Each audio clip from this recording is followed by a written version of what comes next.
When you delve into the topic of the Kurds, you're really opening a Pandora's box of geopolitics, ethnic rivalries, and oil politics. The loss of the city of Kirkuk by the Kurds in 2017 was not just a local event. It had repercussions that were felt across the Middle East and the wider world. First, let's set the stage by understanding who the Kurds are. The Kurds are an ethnic group with their own distinct language and culture, spread primarily across 4 countries: Turkey, Syria, Iran, and Iraq. They have long sought some form of self-governance or even independence, but have usually found themselves suppressed by the countries they reside in. The story of Kirkuk itself is intertwined with the story of Iraq. Kirkuk is a city rich in oil reserves and is a mosaic of various ethnic groups, including Arabs, Turkmen, and Kurds. Historically speaking, Kirkuk was part of the Ottoman Empire before World War I and was integrated into Iraq when the modern state was created in the aftermath of the war. Over the years, various Iraqi governments have tried to Arabize Kirkuk to lessen Kurdish influence. Fast forward to the Iraq War of 2003. The US-led invasion toppled Saddam Hussein, creating a power vacuum and an unstable political environment, factors that the Kurds exploited to expand their influence, particularly in Kirkuk. By 2005, Iraq had a new constitution, and the Kurds were granted a semi-autonomous region in the north, known as the Kurdistan Regional Government or KRG. Kirkuk, however, was not included within the official boundaries, despite having a significant Kurdish population. A referendum was supposed to be held in Kirkuk by the end of 2007 to decide its fate, as per Article 140 of the Iraqi constitution. However, this referendum was continually delayed due to fears of exacerbating ethnic tensions.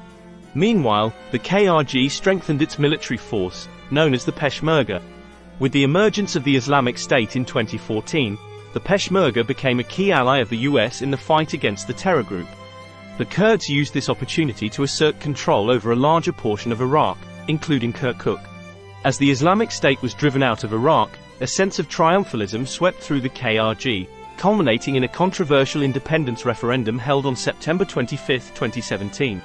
Though the vote was non-binding and largely symbolic, it won overwhelming support for Kurdish independence. However, the referendum was met with hostility from the Iraqi government and neighboring countries like Turkey and Iran, who feared it would inspire similar movements among their own Kurdish populations. Even the US, a key ally of the Kurds, opposed the referendum, considering it a destabilizing factor. In response to the vote, the Iraqi government, led by then Prime Minister Haider al-Abadi, imposed economic sanctions on the KRG and initiated a military operation to reclaim disputed territories, including Kirkuk. On October 16, 2017, the Iraqi army and allied Shia militias, backed by Iran, moved into Kirkuk. The Peshmerga, surprisingly, withdrew with little resistance. The city was reclaimed by Iraqi forces, and the oil fields were put back under federal control. The withdrawal was largely criticized, leading to internal political fallout within the KRG. It was later revealed that the decision for the Peshmerga to withdraw was the result of a rift between the 2 major Kurdish parties, the Kurdistan Democratic Party and the Patriotic Union of Kurdistan. The loss of Kirkuk was a devastating blow to the KRG, not just strategically but also economically. The oil fields in and around the city accounted for a significant chunk of the KRG's revenue. Beyond the immediate effects, the loss of Kirkuk also impacted the Kurds' bargaining power in Iraq. The event was seen as a humiliation and severely weakened the KRG's international standing. For Iraq, the recapture of Kirkuk served as a way to reassert the authority of the central government. It was also a moment of nationalistic pride, as many saw the KRG's control over Kirkuk as a form of internal colonization. Interestingly, the events in Kirkuk also provided a geopolitical win for Iran. The Iranian-backed Shia militias, known as the Popular Mobilization Forces, played a crucial role in retaking the city, thereby increasing Iran's influence in Iraq. The United States found itself in a complicated position. Despite its alliance with the KRG, it also needed to maintain good relations with the Iraqi government to counterbalance Iran's influence. This led to a somewhat ambiguous US stance, which ultimately leaned in favor of a unified Iraq. There was an internal dimension too.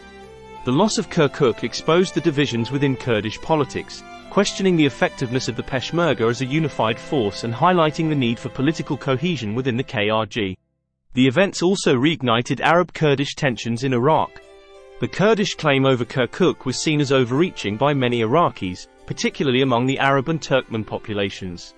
Internationally, the episode served as a cautionary tale about the complexities of Middle Eastern politics. Alliances are often fluid, and today's friend could be tomorrow's adversary, as the Kurds learned the hard way.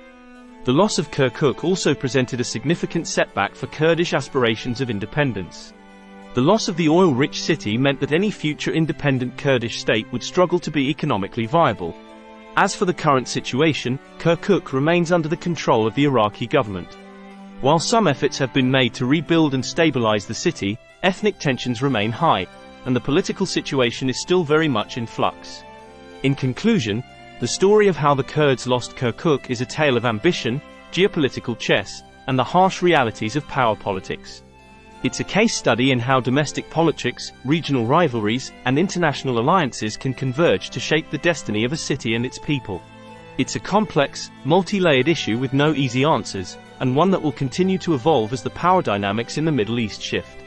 What's certain is that Kirkuk will remain a pivotal point of contention, not just for the Kurds and Iraq, but for the wider region and the world.